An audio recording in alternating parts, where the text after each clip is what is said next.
All right, let's start. Hi, everybody. It's great to see you all. Thanks for coming. I'm David Gersten. I'm the Director of Arts, Letters, and Numbers. And I want to welcome you to our conversation today called ReMobilizing the Future. This is the third of a three-part series titled ReImagining Education for a Climate-Altered World that we are holding in collaboration with the Global Citizenship Experience Lab School in Chicago. And I really want to thank my dear friend, Cheryl Curcio. She's the director of the board of GCE for bringing such an important discussion to our exhibition in the CityX Venice, which is part of the 17th Venice Architecture Biennale. I'm so happy that we're bringing this to the Biennale because I'm genuinely moved by the work that GCE is doing, both in reimagining education and in reimagining really the future for our broader world. So I want to thank all of you who are here today from GCE for all of the great work that you're doing. And I'm going to welcome and briefly introduce today's speakers. Stephanie Laid is a PhD student in the Faculty of Education at McGill University. She has worked with GCE over the last decade as a teacher, curriculum designer, and trainer.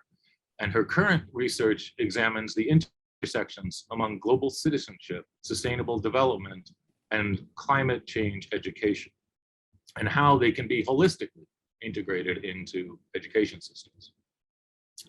Aaron Morin de Angier teaches STEAM courses and is a curriculum designer at GCE Lab School. He is a Science Ambassador Fellow with the Center for Disease Control and Prevention and specializes in game design and gamification. And Mena Savin is a member of GCE's class of 2021. They are currently in their first year at Columbia College in Chicago, studying animation and graphic design. So thank you all for coming. I want to welcome you to this conversation and thank you all for making it possible. Look forward. Thank you so much, David, for that wonderful introduction. And thank you again to Arts, Letters, and Numbers for partnering with GCE on this event series. This is the last of 3 events that we're doing.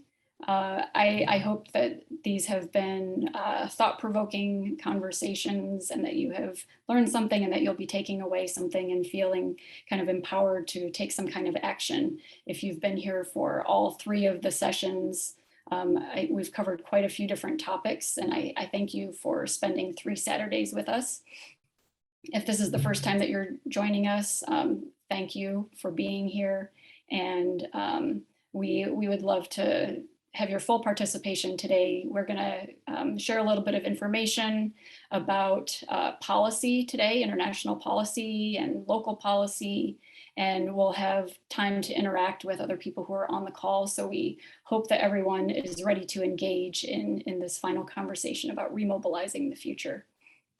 I also want to thank Greenbacker Capital for making this workshop series possible, and also for helping us with the curriculum that has been developed over the last several years that is going to be shared with everyone at the end of this meeting. And we hope that you share that widely as a resource for educators or for starting community conversations around renewable energy and sustainability and climate change. As David said, I am a PhD student in Chochagi, which is also known as Montreal at McGill University. And McGill University is situated on the traditional territory of the Ganyangahaga, which is a place that has long served as a site of meeting and exchange amongst nations. As we convene today to talk about sustainability, let us thank and recognize those who have, for millennia, served as stewards of the land from which we are joining today. And GCE Lab School is located on the traditional unceded homelands of the Council of Three Fires, the Ojibwa, Odawa, and Potawatomi nations. Many other tribes, such as the Miami, Ho-Chunk, Menominee, Sac, and Fox, also call this area home. Thank you. And with that introduction, we would love to know who's on the call today. Again, I know some of you are returning and you've been here for previous conversations, we want to know that you're here. If you're here for the first time, let us know. Just put your name and where you're joining from in the chat. And this is also an opportunity just to familiarize yourself with the chat feature of Zoom. Some of us have become pretty familiar with it over the last year and a half or so. But if you're new to Zoom, there is a chat feature that you can, should be probably at the bottom of your screen. You'll find a little button that says chat. And so if you just click on that, then the chat button will open up for you.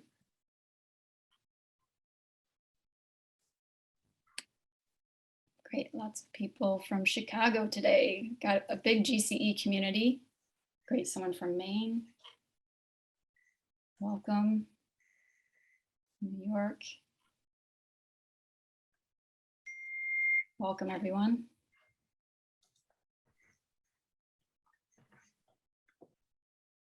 Mason, Michigan. Welcome.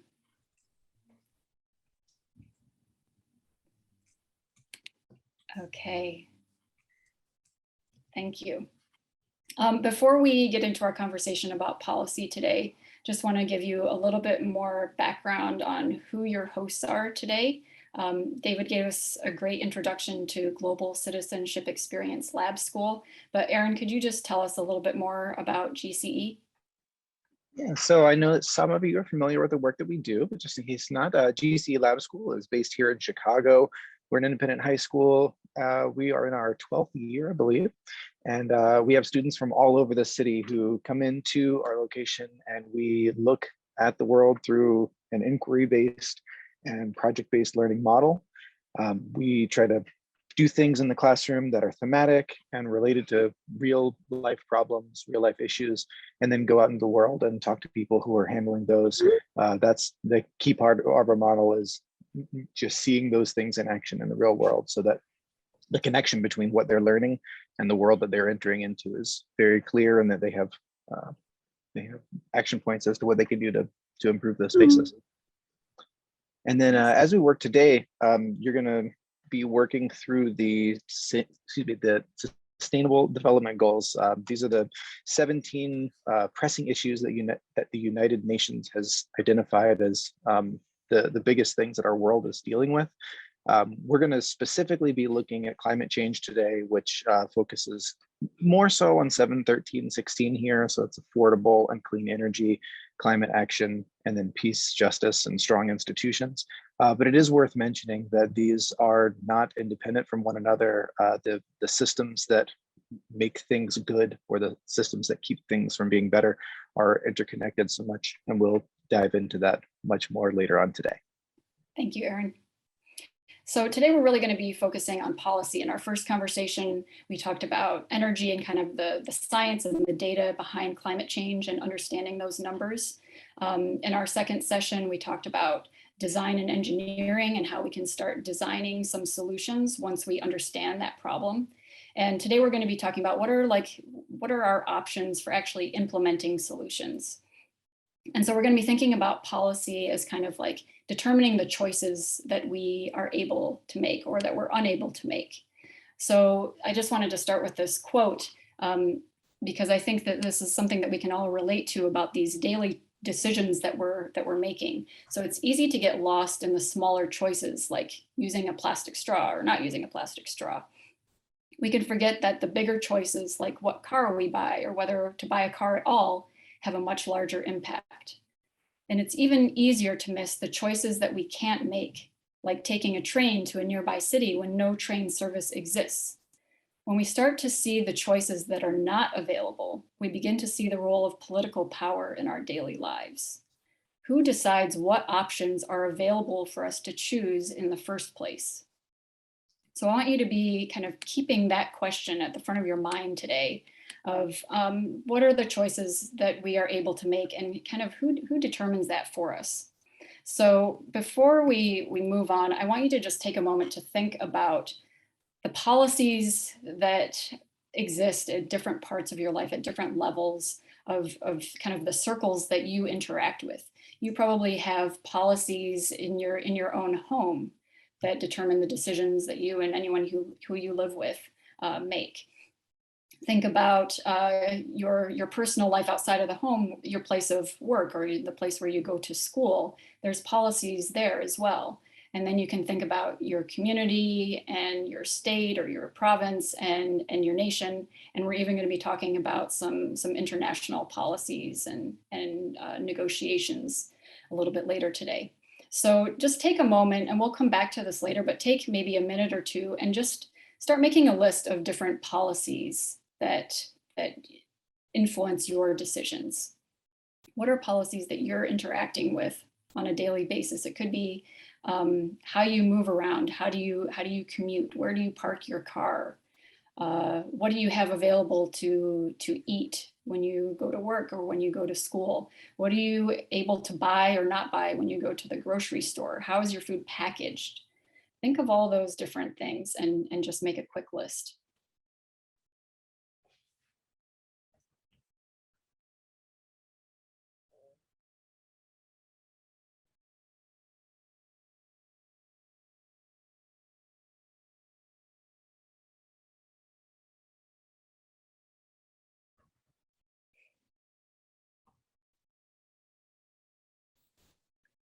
Okay, so we're going to start off on an international scale today and think about some of the conversations that are happening at that international scale that are influencing our local conversations. So this is a very timely conversation. I'm glad that we happened to choose this day to have a conversation about policy, because if you've been paying attention to the news, you know that tomorrow is the beginning of COP26. And that is an international climate summit that's happening in Glasgow. And world leaders are going to be meeting there for the next few weeks to determine what are the next steps in addressing climate change. And so to set that up a little bit, I just wanted to give you a bit of a background and a history of how long have we been talking about climate change? How long have we really known about it? And how long have we been having these climate talks? So this timeline goes back to 1961. With a UN General Assembly resolution. And that was the first time that there was a resolution to start monitoring climate. We already knew that there was something called a greenhouse gas effect, and that it was, scientists were predicting that it would begin to alter the climate in ways that we would really be able to feel. So then in 1979 was the first World Climate Conference convened by the World Meteorological Organization. And that's when we began the World Climate Program. Some of you have probably heard of the Montreal Protocol, and that was a great success. It was an international agreement to protect the ozone layer by phasing out the production and consumption of ozone depleting substances.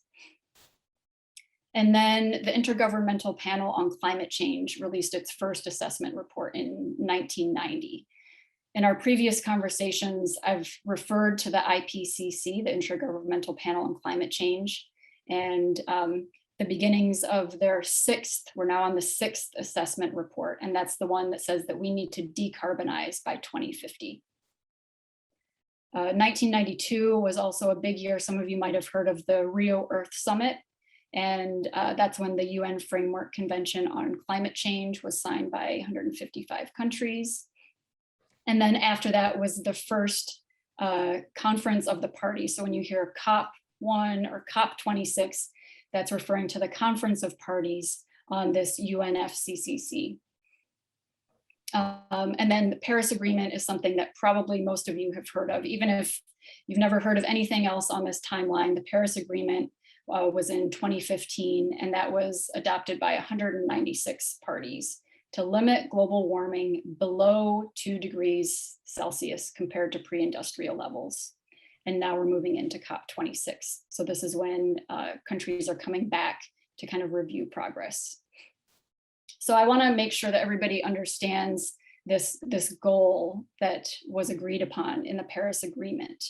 So I'm going to focus on this part here. The goal is to hold global temperature rise to well below 2 and preferably 1.5 degrees Celsius compared to pre-industrial levels, and cut greenhouse gas emissions to 0 by mid-century.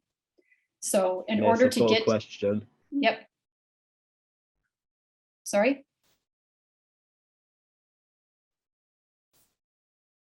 If you have a question, just go ahead and put it in the chat. I'm not sure where that came from, but if you have a question, go ahead and put it in the chat. Oi, bitch. So I'm gonna keep going. Each country sets its own non-binding emissions reduction targets, known as nationally determined contributions, Sorry. and outlines the actions they will take to meet the Paris Hello? Agreement targets. I'm sorry At to interrupt. COP26, countries will submit their goals for 2030 and their plans to get there. And the US, as part of its commitment, is committed to cutting emissions by Oh, 50 shut up, to you bitch. 52. Do we have anybody who can control the mics here? Mute, Working on it. working on it. No Okay. one's listening. No one's getting anything out of it. Okay. Okay. So let's talk about this goal of what is the difference? What is this negotiation over 1.5 versus 2 degrees Celsius? Is that even really a big deal? Because a degree doesn't seem like very much. So again, this is in Celsius. Here's a quick little conversion chart up here. 1 degree Celsius is 1.8 degrees Fahrenheit. And it's estimated that the Earth has already warmed about 1.1 degrees Celsius. So what does this mean? If we're talking about, are we limiting global warming to 1.5 degrees versus 2 degrees? Does that really make a difference? And so these are just some examples of what climate scientists are estimating would be the difference. If we are able to limit global warming to 1.5 degrees Celsius, we're still going to lose about 8% of plants will lose their habitable area. If we warm to 2 degrees, it's up to about 16% of plants will lose half of their habitable area. So it's only half a degree Celsius, but really it makes the issue 2 times worse. And so if we think about all these numbers and the interconnections between them, what happens if plants are losing habitats, what happens if insects are becoming extinct, that has sort of a snowball effect on other issues. Here's another example here. If we are able to keep global warming to about 1.5 degrees, then 9% of the world's population will be exposed to extreme heat waves at least once every 20 years. If we warm to 2 degrees, that goes up to 28% of the world's population being exposed to extreme heat waves at least once every 20 years. And so if you're just watching this and thinking, well, once every 20 years, that doesn't sound so bad. I can handle that. That's, a couple times in my lifetime that I have to suffer through an extreme heat wave. But if you think about the cumulative effects of that, and if it's not happening where you live, then it's happening where someone else lives. And the effects of food production and access to water and migration, all of those are being amplified with each increase in the global temperature. And if you can just compare this to your own body, if you're sick, 1 degree, you start to feel something. But if you're getting up to 2, 3 degrees Fahrenheit, then you're sick. And if it's going on, it's not going away. If this is a sustained temperature rise, then you become very ill. So we have a guest here who's going to help us kind of understand where we are in meeting these goals. We have David Scher with us today from Greenbacker Capital. He's the co-CEO. And I'm hoping, David, that you can help us understand a little bit more about, are we on track to meeting these goals, and what might we look for in the coming weeks with COP26? Great. Well, thank you very much for hosting me, and thanks for all the great work that you've done. Maybe we can move to the first slide. So firstly, I want to say it's really a momentous time for the world. And it's not just that we have the Glasgow meetings ahead.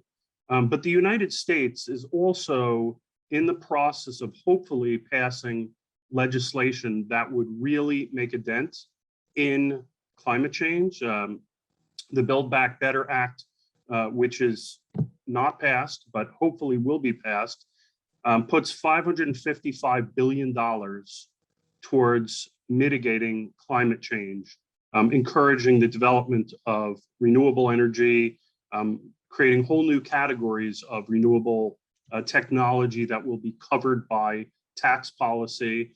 And it's right now on the 2-yard line. Whatever anyone can do to call their Congress people, their senators, to get them to pass this is critical. It's right on the goal line, but it needs a push. So I would ask everybody to try and do that. So to answer the question, are we on track? The answer is absolutely not. We are not. If you look over on the right-hand side, you see, based on current pledges, we're nowhere near creating the path to even 2 degrees, which you can see these kind of lower dotted lines. 2 degrees is, just below the red line. And then, 1.5 degrees is well below that. So we're nowhere near this. I think there is a view in the public that we really need to focus on this at this point. And fortunately, there are now technologies that can allow us to get to these levels of net zero by 2050.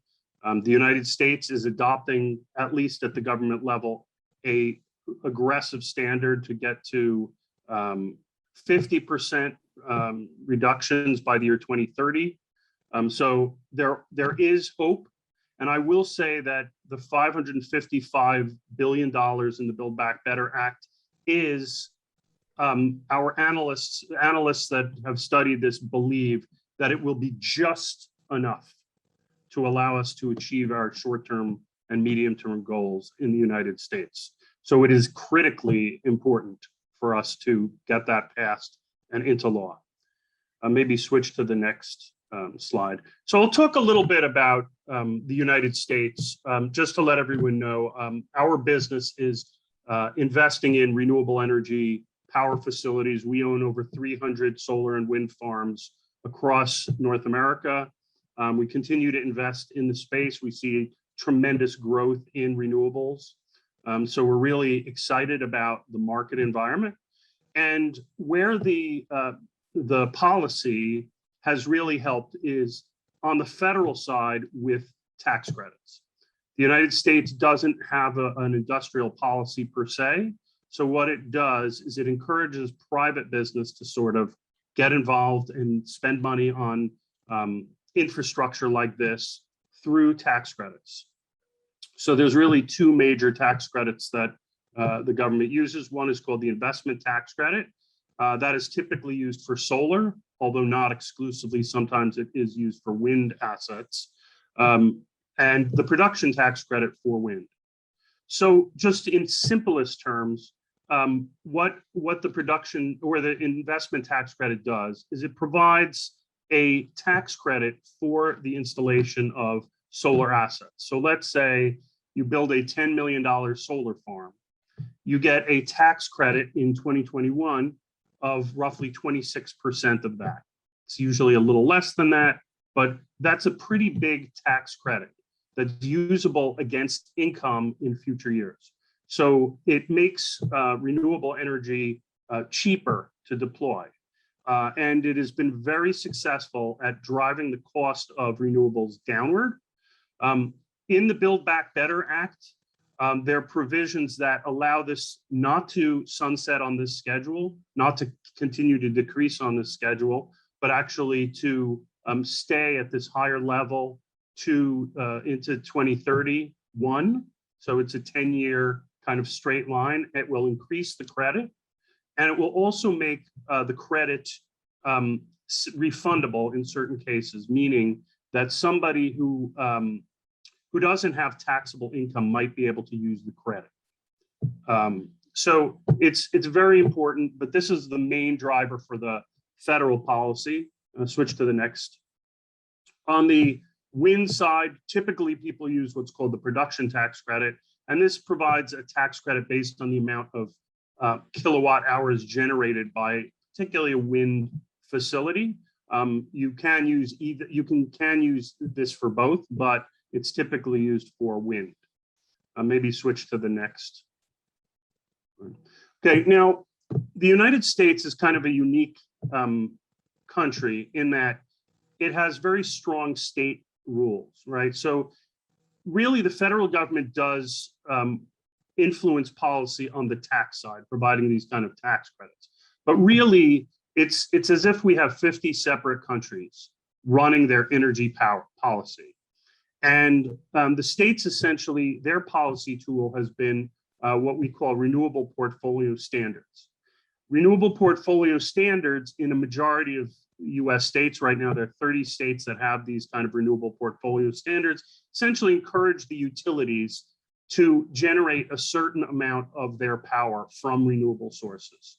It's a little complicated, but suffice it to say, for example, California has a mandate that by the year 2045, 100% of power generated in the state will come from renewable sources. And the utilities can serve these approaches by either building their own, in some cases, building their own power facilities, or buying power from third parties that own renewable energy assets. Alternatively, if they don't meet those mandates, they pay financial penalties. So they're highly encouraged to either buy power from renewable sources, or they'll buy credits from somebody who's produced renewable energy somewhere else.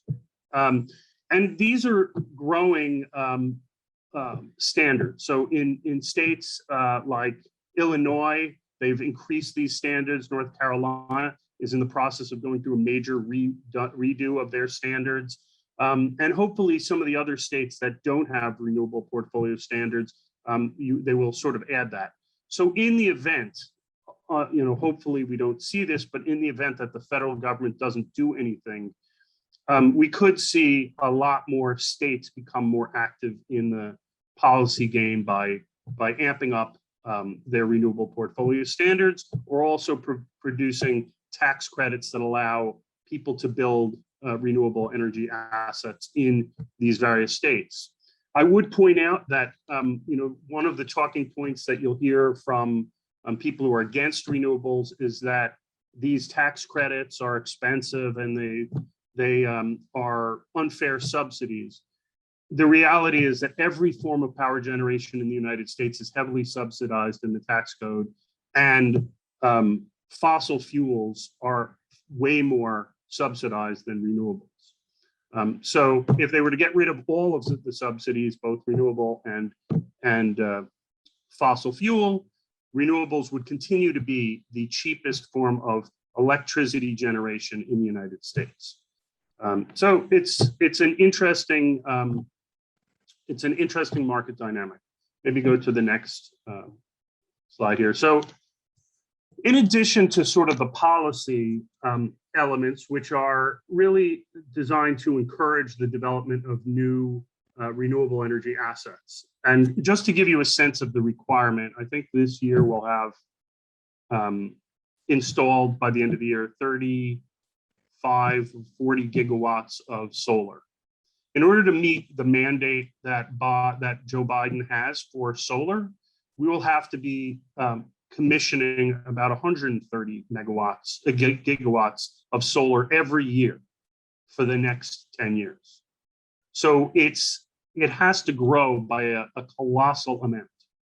And at the same time, some states, there are people that don't necessarily benefit from renewables. They don't have a rooftop space. They can't buy power from a renewable source because there's nothing located nearby. So some of the states have come up with new programs around community solar. These are sort of new programs. They've been around in the country for maybe 5 or 6 years in some states, but states are now adopting them, where you, as an individual, can subscribe to community solar you can get a credit on your bill for electricity that's generated from renewable sources. And it sort of helps support local clean energy. And it also gives individuals a stake in the renewable energy game, so they actually see a direct benefit. So we would ask people to try and encourage your local states to focus more on community solar. Some of these programs do expire. So we need help from individuals going to their government and saying, we want more community solar, so we can encourage the development of more renewable energy assets in our community, and also more renewable energy assets that can service lower income communities around the country. So at the highest level, what I would say is we're at a really important inflection point. We really need some policy changes, particularly at the federal government level, hopefully with the Biden infrastructure bill and the Build Back Better plan. We will get a major long-term market-based incentive structure that will encourage private capital to come into this market and fund the needed developments of renewables. And then hopefully we'll get some major agreements out of the Glasgow talks that would encourage other countries to adopt similarly aggressive policy choices in the near term. So that's all I have as kind of a prepared remark, but I'm happy to answer any sort of questions. Yeah, thank you so much, David. Any immediate questions? And you can feel free to unmute yourselves or use the chat box for questions.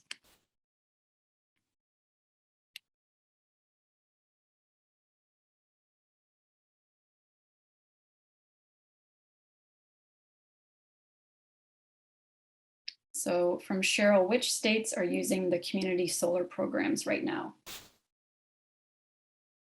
And you're muted, David. There are a number of states that are using them. There's active programs in Vermont, in New York, in New Jersey, in Colorado, Minnesota. So there's quite a few that have adopted programs. Some of them, as I say, are limited in scope, and then they need to be extended. But there are a large and growing number of states that are using them, and we would encourage some of these states to be more long-term thinking about them. Make the programs more permanent, and also to encourage local development in some of these areas. As we all know, it's difficult to permit anything in the United States. It takes a long time to do any kind of permitting. One element I'll just sort of throw in there that's also important in the infrastructure bill is the need to encourage the development of the grid. We need more grid resilience, grid resources, so that power can be transmitted from areas where it's inexpensive to generate. Wind power in the Midwest is tremendous, but it needs to be transmitted to other areas where there's large population centers. So some of those things are, policy choices by states. Whereas pipelines, you can build oil and gas pipelines very easily across multiple states. Nothing is easy, but easier. For power lines, it's very difficult to get transmission lines across multiple states. And so there's some permitting issues that need to sort of be addressed. Thank you. Is it possible for a group of neighbors, if they have sufficient land, to build and operate their own solar generation project? Yes, it certainly is possible to do that, and a number of people do those kinds of things. We work with groups like that all the time. Generally, the issues that you have is the land. It's not just about the land and having land for the project. It's also about the interconnection point. Where it's really expensive is to get your power into the grid, which is it's important to have that sort of grid interconnection. So you have to have a siting near an interconnection point on the grid. There are people that do sort of self-sufficient off the grid stuff, But as you all know, renewable energy is, it's not generated all the time. It's an intermittent power source. So if the sun is not shining, it's not generating power. So most of these projects are interconnected to the grid so that power can go in when you're generating it, and it can come out if you're not generating power, you can get it from somewhere else. Thank you. Any other questions for David?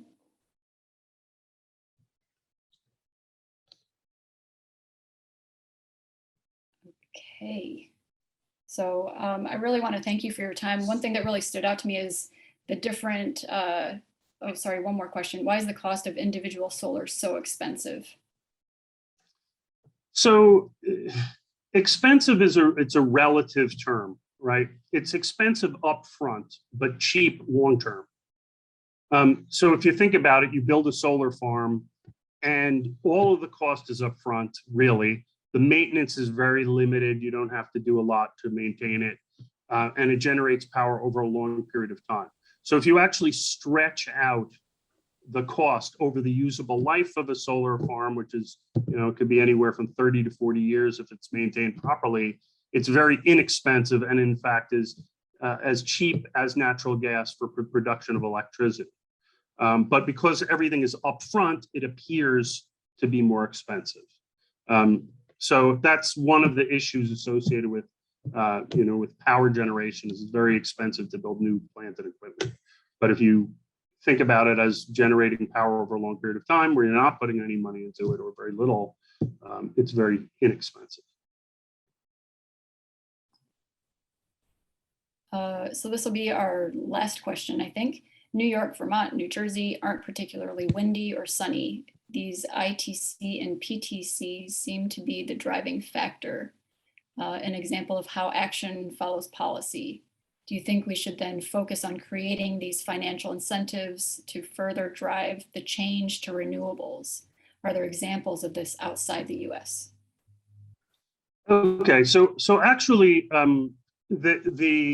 the talk about windy or sunny, I mean, we own a number of solar farms in Vermont, for an example, or upstate New York. We even own some in Ontario, where they're sun-challenged areas. There's still plenty of light being created. It's not heat that these facilities need, it's light. And in a lot of those areas, there's more than enough light to generate electricity inexpensively. With regards to the wind, you're not going to build a power facility, a wind farm, where there's not known wind. But you do have in some of these states, mountain ranges and other areas where wind sort of is funneled through, and it sort of creates a predictable wind pattern that you can use. And yes, we should be focusing on creating more and more financial incentives to drive the change to renewables. It would make projects that are less economically viable more viable. Right now, the ones that are being done benefit to a little extent from the investment and tax credit and production tax credit, but anything that sort of adds to it would just add to the amount of renewables that could be built. Thank you. So one thing that I just want to highlight from your talk is this focus on options, right? So there you talked about standards, you talked about taxes, you talked about subsidies, and you also talked about what's happening at the federal level, what's happening at the state level and local levels. So there's options. If the federal level doesn't seem to be moving fast enough, there's things that you can do at the state and the local levels. And then within that, there's these different options that you have, different policy options. And that's something that's going to carry us into the next part of this conversation. So thank you so much, David, for your time and for answering questions. I think this was really helpful. And you're welcome to stick with us for the rest of the conversation. And if not, I just want to thank you for your time and wish you a happy Saturday. Thank you.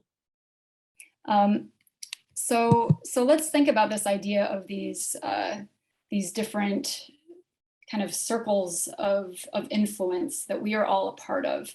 We are part of, coming back to this initial prompt that I gave you at the beginning of this conversation, you have influence in how your household is run and the place of work and your local and state communities. So we're going to start thinking about that in terms of what kind of power do we have and how do we leverage change? So this is a famous quote, apparently by Archimedes, the Greek mathematician and physicist, who said, "Give me a lever long enough and a fulcrum on which to place it, and I shall move the world." So we're going to think about this metaphor for the rest of our conversation today and think about where are places where we can exert pressure on a system in order to inspire some kind of a change. And this is a diagram that was developed by Donella Meadows, who wrote a book called Thinking in Systems. And she really thought about we have so many different options and places where we can intervene in a system. And where are the different places where we can make the deepest change? And how do these sort of interact with each other? So thinking of this idea of a system being this very heavy, entrenched thing that we are trying to get it to move in a particular direction. Where are the different places? What are our options for exerting pressure on that system? So I don't want to get into the details of all 12 of these different options that you have to intervene in a system, but really focus on these categories. So the first category here is thinking about the materials or the numbers related to a system. So this is where we get into budgets and taxes and playing around with sort of how resources flow through a particular system. That's one place, and those are somewhat accessible points. And so those are the ones that we hear about the most in terms of policy options, or, well, we can give tax credits, we can increase budgets in a certain area. And so that is one place that's a very accessible way to start influencing a system. The next way is to start thinking about the way resources flow through a system and like the speed of that flow. If there's any way to increase the construction of a new electrical grid and the speed at which that starts to pay off, that's where we get into things like system flows. When we get into the design, that's really thinking about like, how does information move through a system? Who has access to information and who has the ability to do something with that information? What are the rules of the system and how is it structured? Is it a very vertical system, hierarchical, where there's one or a few people who have a lot of power to make decisions? Or is it more a horizontal structure where lots of people have the power to make decisions and to make change? And then we get to the end here, the end of the lever, which has the greatest force, but it also is the most difficult to do. So this is really rethinking the goals of a system and the mindset that has designed the system, and the ability to even realize that you are within a particular mindset, and that mindset is just one of many. It's not the only option.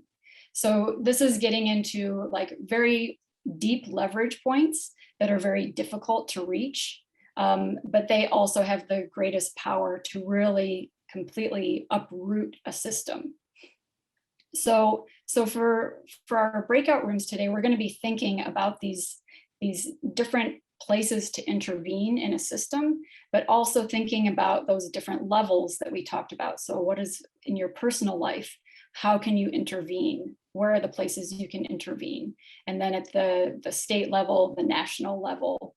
And so we're going to be thinking about this in your breakout rooms, and maybe we'll do a little bit of a demonstration of what we're going to be asking you to do exactly.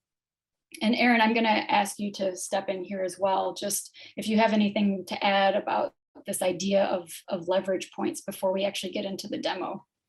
Yeah, let me make sure I'm on the right space. But I Yeah. was wanting to comment on something that David said that makes a whole lot of sense here. He was talking about the renewable portfolio standards and how some states are just changing the numbers. You know, instead of it being 10% by a certain year, it's going to be 25%. And some of those changes are very easy to make. They're very quick to make. And to me, that falls into the system materials, especially that very first one, constants and numbers. They're really straightforward changes, and they can have an immediate impact. So we have a cost that's associated, I think, with all of these leverages. Some of them are costs in financial, but some of them are costs in time.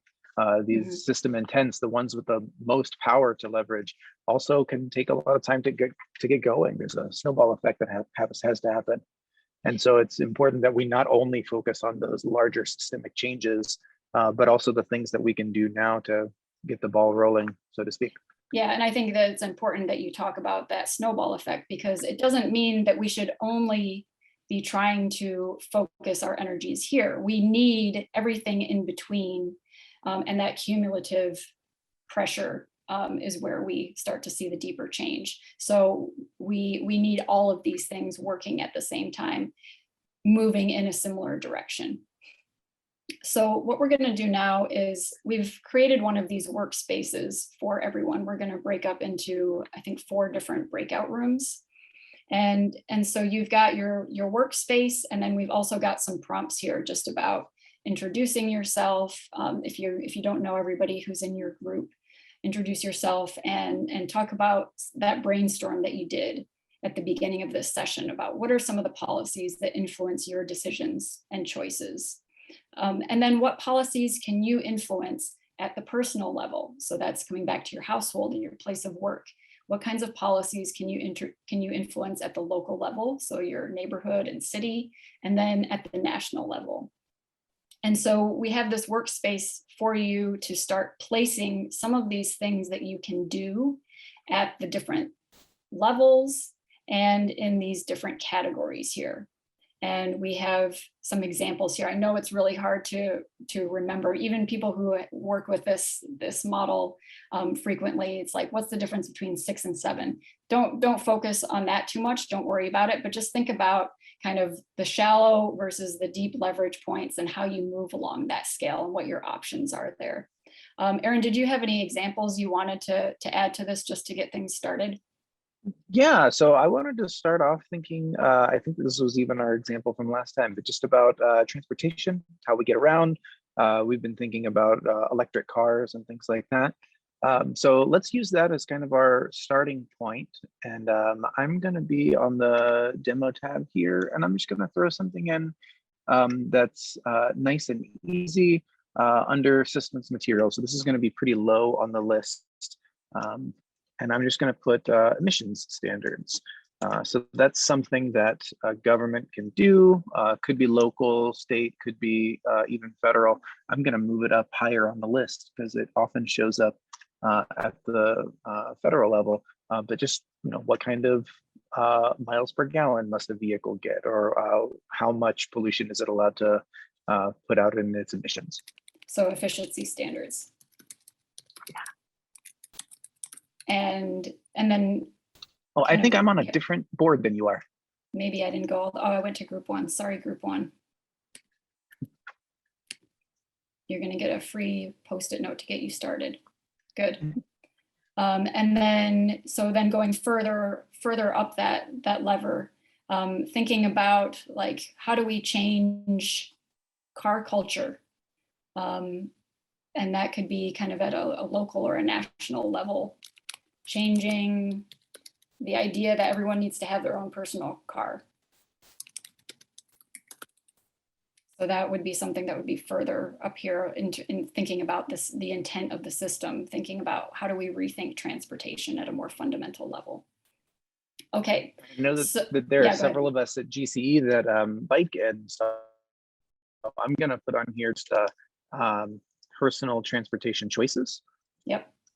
So I think I spelled it wrong, but I'm not sure what I missed here. We'll figure it out. I won't zoom in close enough. Okay, good deal, good deal. It's at a very local level, this our very personal level. This is me and me choosing how I'm going to get places or even where I'm going to go. We're doing this event virtually, and so everybody is presumably in some space that was easy for you to get to, but we're still able to meet up and communicate. So if a meeting could be had online instead of going somewhere else, is that an option that we're taking advantage of? Yep.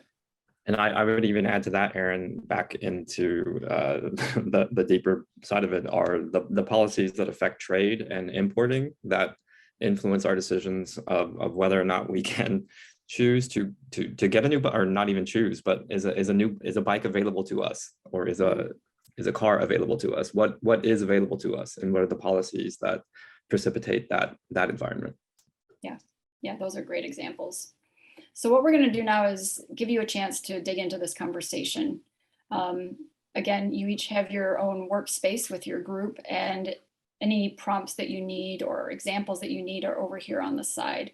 So can we get 4 breakout rooms created? And we're going to let people choose which room they go into. And if you're not sure how to enter a breakout room, we'll go ahead and sort you into one. I'll stay in the main room here if anybody wants to stay in the main room. Hi, Dave. Hey! Hey, I couldn't figure out how to click on a room. I Very hard. I said, put me in one. Oh, that's so funny. That's so funny. all right, let's own this board. Right. Yeah. Well, we got one freebie, right? So efficiency standards that went straight into the system materials. But is there an industry or a topic that we want to sort of focus our conversation on? Is anybody feeling responsive to anything that we already talked about, or something that's been on your mind? I have 2 things. One, I'm like, I get the whole recycling thing. And since we've been doing this series, I'm actually now nuts about like, wait, this little piece of plastic, I can put that in recycling. So I am personally changing things, but I'm wondering like how much of it really does get recycled. And I think to change mindsets, to change behaviors, I think there needs to be more clarification of like, does it really work? I think In that's a great California, point. it's very different than Illinois, but I think it's a great point. I've been stunned by, even in California, like showing up at a VRBO or something, and there's no recycling bin. You can't even do it if you want to, unless you get your own bags and make your own system up. And that I know from the fact that Mike, my husband, has been in recycled plastics business for 30 years off and on. At least when we started, I don't know what he would think the situation is now in Illinois, but a lot of what they put in the recycling, it still has to be sorted. It's not sorted correctly. Consumers aren't taught how to really sort those different kinds of plastics correctly. And all of it gets thrown in the blue bin, and the trash pickup people just throw all those bags in their big truck.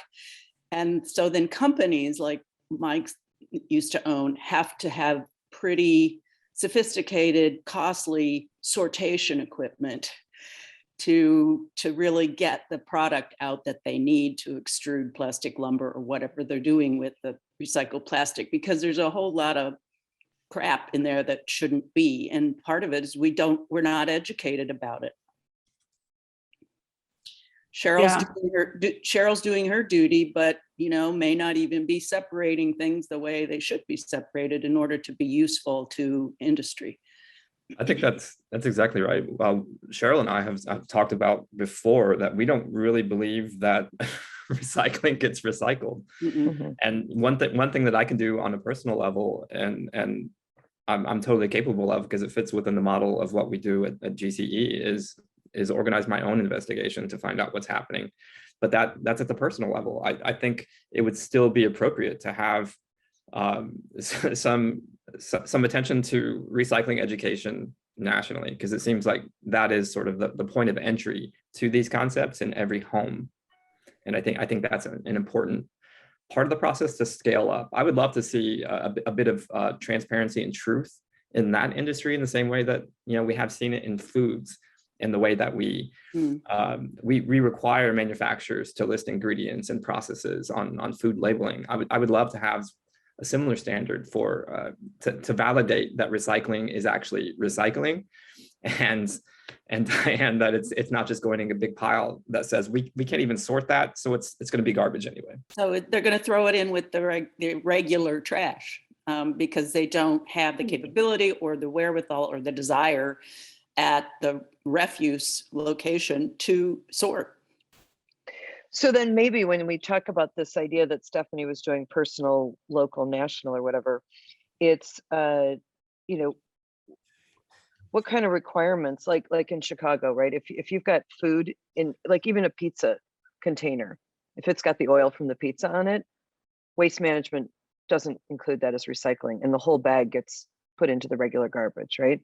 But what about requirements for investment in these ability to sort? Because you're not going to get people washing out every container or being super careful. It's just like, we're on a national level or that local level of investment in that type of thing, and giving tax credits for those types of machinery. Because I think people are, like my mom used to talk about having to recycle each color glass separately in California. I mean, nobody's going to do it. I mean, you're just not. Yeah, I agree. That's where all the states have different rules too, right? Like in Michigan, glass isn't recycled. It's you have deposit and you return it back, so you don't put it in your recycling bin. But that's different in Chicago. So it's you go from location to location, and there's an inconsistency. And so that's like what they were talking about, in the presentation earlier, with a different set of standards across all of the states.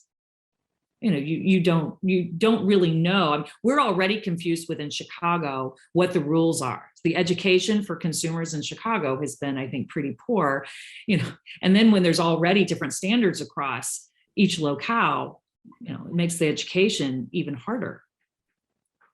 I think the problem on the level of policy is that for the big picture, that we are in America, we are a consumerist society. And it's not, basically no emphasis is being put on other things such as recycling, because that doesn't have to do with consumerism. Otherwise, they're just how could this whole obscured version of what the garbage industry is. And it's so full of lies and things like that I think that's why it cannot get exposed. There's a serious mafia in garbage industry in New York City, and it's not going to tell you what bottles go where. I think it's there's some really dark stories there. Yeah, what kind of publication is there of output, right? We're all doing this recycling thing, but what if these recycling companies that are getting paid to pick this up had to report out what they generated, right?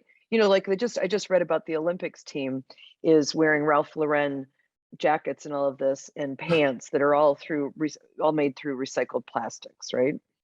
Kind of cool. But how much of waste management, they collect X amount of garbage recycled, what does it produce in terms of going into recyclable furniture or clothing or textiles or carpeting or whatever?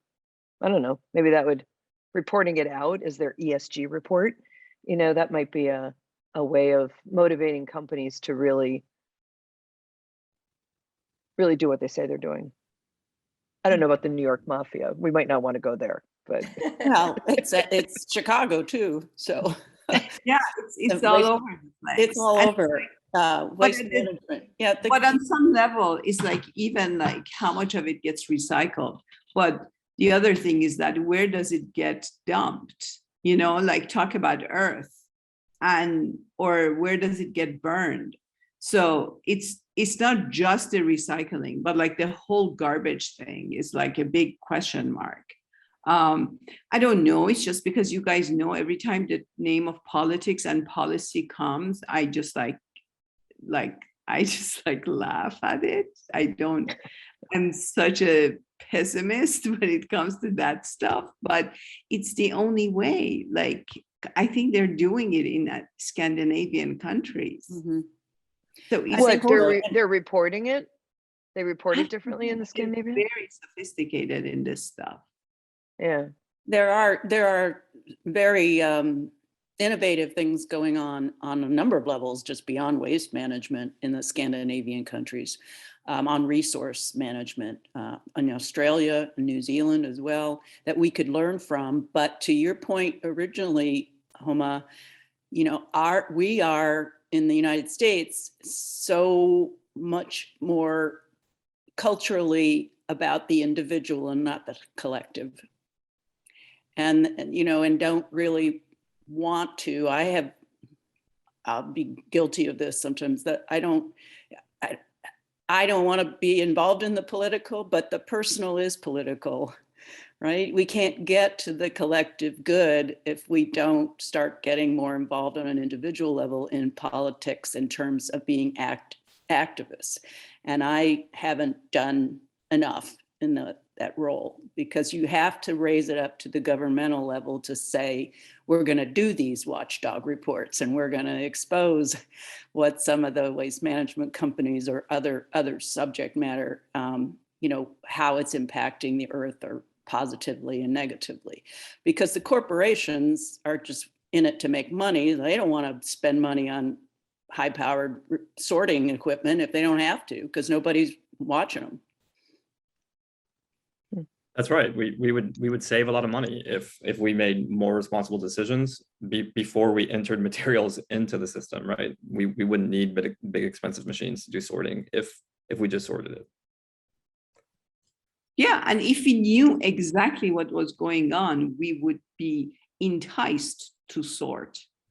Yeah. When we don't know what is going on, then we don't sort, because you think, why should I waste one of those blue plastic garbage bags to put something in it that will not get recycled? Like, I'm even adding one more bag to the pile of garbage, But if we knew that it was effective, it would really change our behavior, and it would change our responsibility.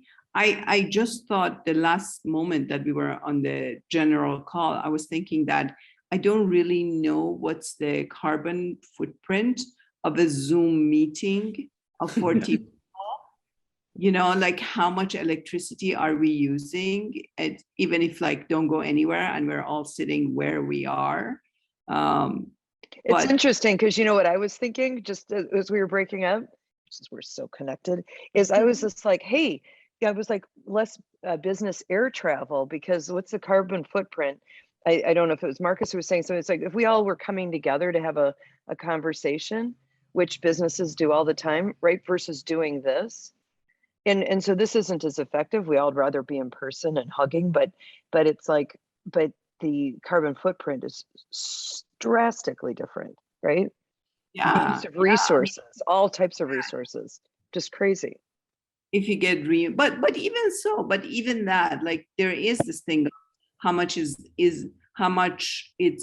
the carbon footprint of a email being sent, Well, there's a big debate about that, or some investigations with Bitcoin companies, that as that industry grows and grows and grows, cryptocurrency, that I don't know the numbers, but I certainly have heard some reports that the carbon footprint of the enormous processing power that's required to support this ever growing cryptocurrency market is an issue. Mm-hmm. And it's to the processing power piece. They're starting to use water and solar, though, to do that now. So yeah, but they're looking at it because they're typically forward thinking, innovative companies. Yeah. Mm-hmm.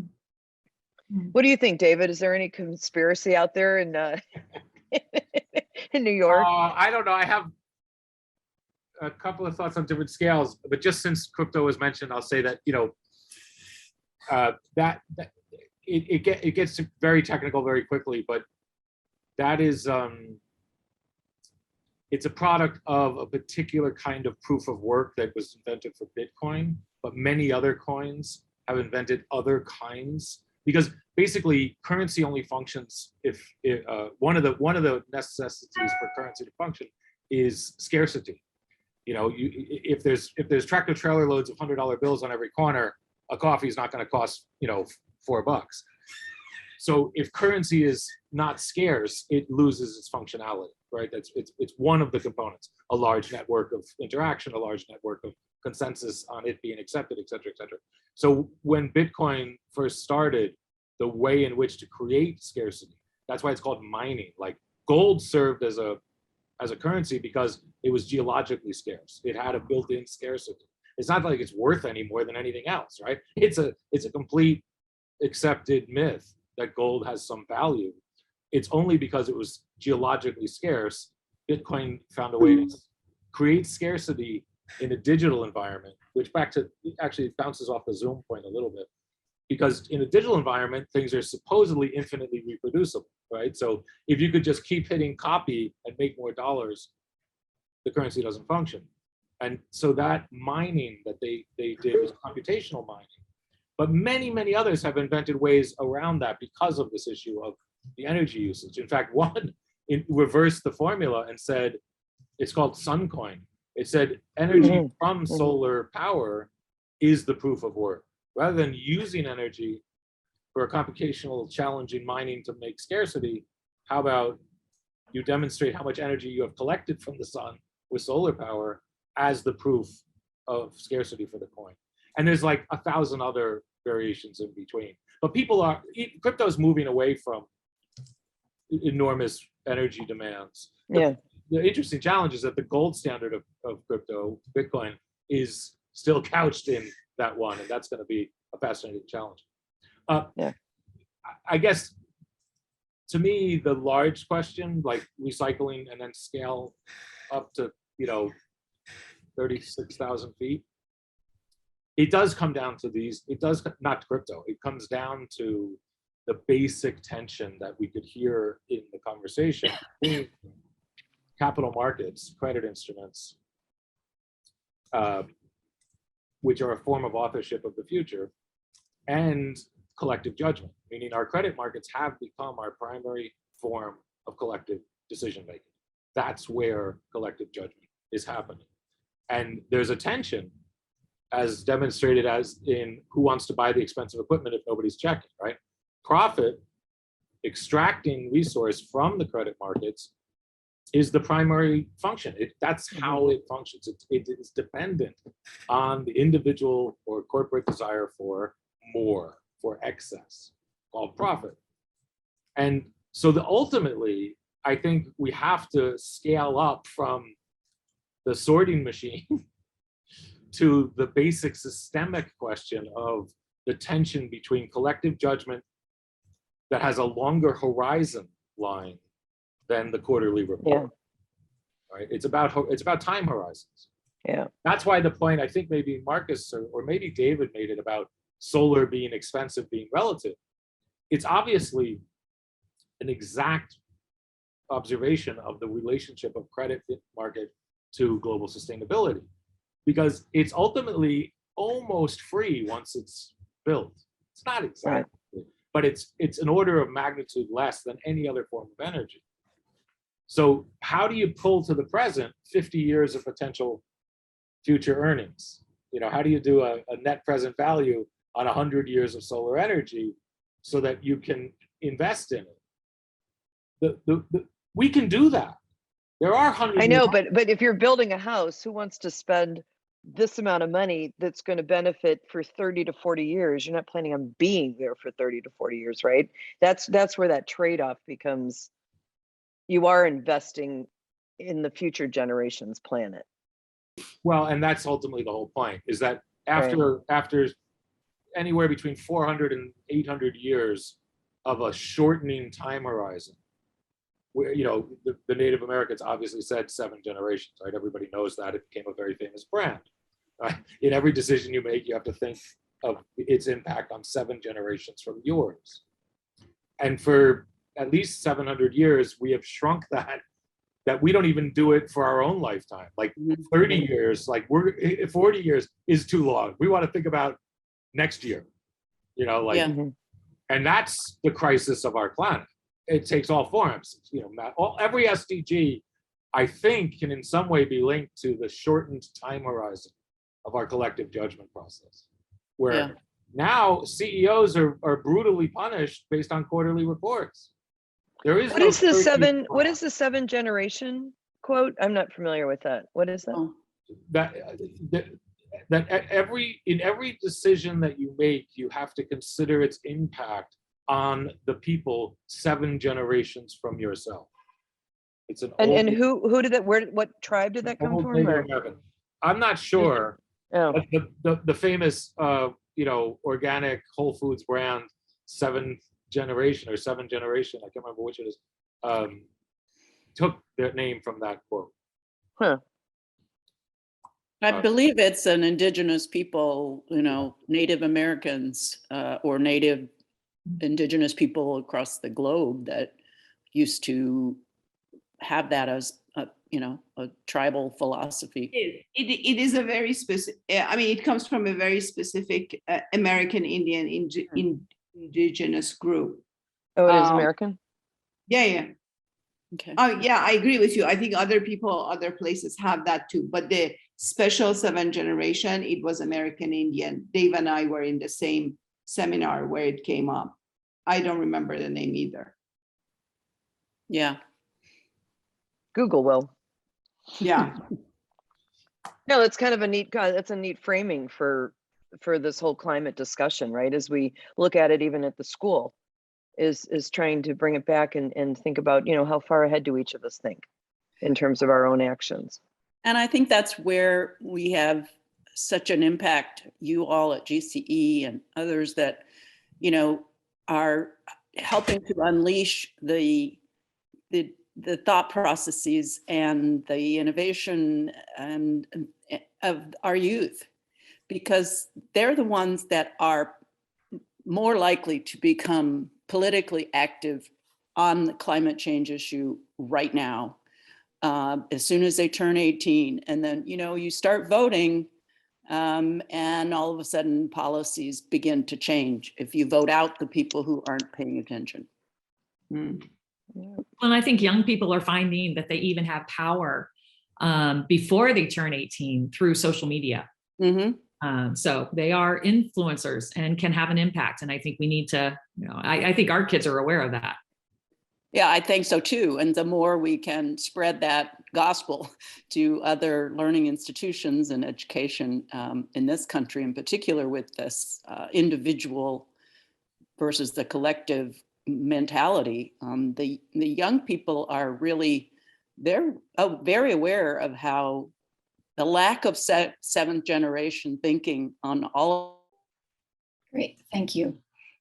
So we just had 2 active groups, and maybe we can just ask 1 or 2 representatives from each of those to share some highlights of your conversation. Looks like group 1 was pretty active and added quite a few Post-it notes. And we also had a lot of conversation in group 3 about these different levels of influence and how we can affect policy in each of those levels. So can we start with group 1? Would anybody like to share what your conversation was like?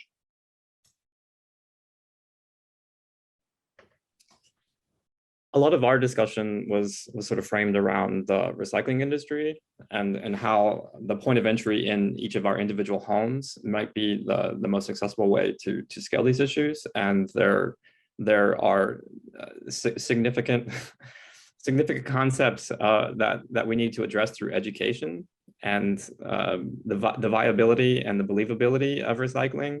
You know, there's a phenomenon that exists in our group, and I'll tell you, I don't wholly believe that recycling actually gets recycled.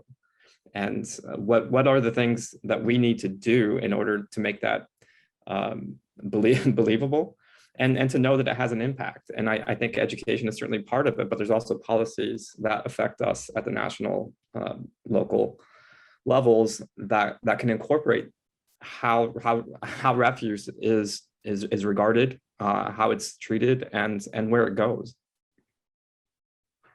Great. And then I don't know, I see this modifying the consumer mindset. One thing that we talked about in group 3 was also just like consumption in general, trying to change this mindset of, yes, we need to figure out what to do with our waste. We also need to be producing less waste, right? So thinking down at this deeper leverage point of what can we do to modify the consumer mindset to get away from the idea that we constantly need to be buying things and the types of things that we are consuming, and rethinking like how products are produced, and are they produced with packaging that is recyclable. Those are kind of these deeper points to be thinking about. Any other comments from group 1, or someone who wasn't in group 1 who has a question or a comment? I just briefly say, I mean, it's a giant subject, but I just want to briefly say that I think part of looking at the consumer mindset and then the question of modifying it, part of that has to do with looking at how it was constructed. This is a particular mindset that was built with a very particular set of operations over the last 80 years. Maybe a bit more at this point. And so looking at how the kinds of, what started as propaganda and eventually became public relations, and how Edward Bernays started working with the largest CEOs in America in the 20s, 30s, and 40s to specifically build a population that would consume at the rates we do in order to have the capital markets function the way they wanted them to. It was very different in 1890 or in even 1905. But by the time we get to 1929, in fact, his arguments we made that the crash was because it was so successful so quickly, the capital markets couldn't even keep up. And so they were building through psyops, a voracious consumer mindset. And it has just continued for a century. And so I think, one, knowing that history is important if we want to try to change it. And two, the techniques that were used are important to know if we want to try to combat them. Right. And I think that, again, coming back to these deeper points of the deepest point here is realizing that you are part of a paradigm. You are embedded within a mindset. And that is not the only one, that has been sort of curated for you. And now you exist within it. And to even have that awareness that that's not the only way to live is pretty profound, because then you can start to see, oh, this is just one way. And then there's other ways of being. And so how do we begin? What are these shallower points that we can start to leverage in order to make that shift to another way of being? There's a 4-hour BBC documentary called The Century of the Self by Adam Curtis that documents that project I was just describing. It's literally the century of constructing the American self, essentially. Thank you for that recommendation. I haven't seen that. Yeah. Anything else from group 3 or any other comments here? I'll scroll over here.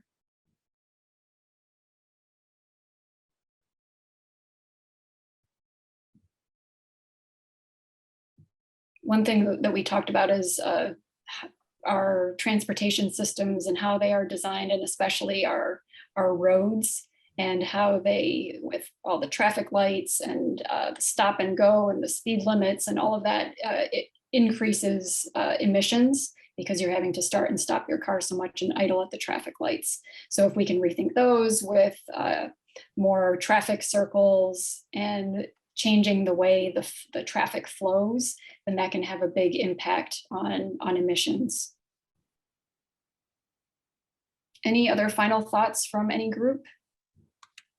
Or on leverage points in general? I know that this is like, when you first look at this, it's a bit overwhelming because it's very detailed and very specific. But if you just start thinking about the metaphor in general and that idea of deep and shallow leverage points and how they work together and influence each other, I think this is a really helpful tool to think about. If you want to make change, what are the different options? What are the different points where you can intervene in a system, and what might be the effect of that? So with that, if there's no other comments, I think we'll go to our parting thoughts for the day. This is our last conversation. And I know that I have been saying this at the end of every meeting, but I just want to reinforce the idea that we need everybody in this movement. It's not for politicians to figure out. It's not for the climate scientists to figure out. It's not for the UN to figure out. They can produce data for us, but it's up to us to sort of interpret that data and use our own communities and our own circles of influence and our own skill sets to make change however we can. So I'll leave you with this. To address the climate emergency, we must rapidly, radically reshape society. We need every solution and every solver. As the saying goes, to change everything, we need everyone. What this moment calls for is a mosaic of voices, the full spectrum of ideas and insights for how we can turn things around. So some things we don't have solutions for them yet. We need everyone's idea and everyone's input to figure out the different pathways that we have available in order to meet these targets. And Marcus, maybe we can just come back to the curriculum that we have designed. This whole series was based on a 3-part curriculum series that we designed and piloted at GCE Lab School. And now it's available for any educator anywhere in the world to download and use for free. And that's thanks to Greenbacker for supporting this effort. So Marcus, can you put that in the chat so that everybody has access to that? For sure. Cool, thank you. Anyone else with parting thoughts? Okay, I guess everybody needs to get to their Halloween parties. I was thinking about dressing up today and I thought maybe not.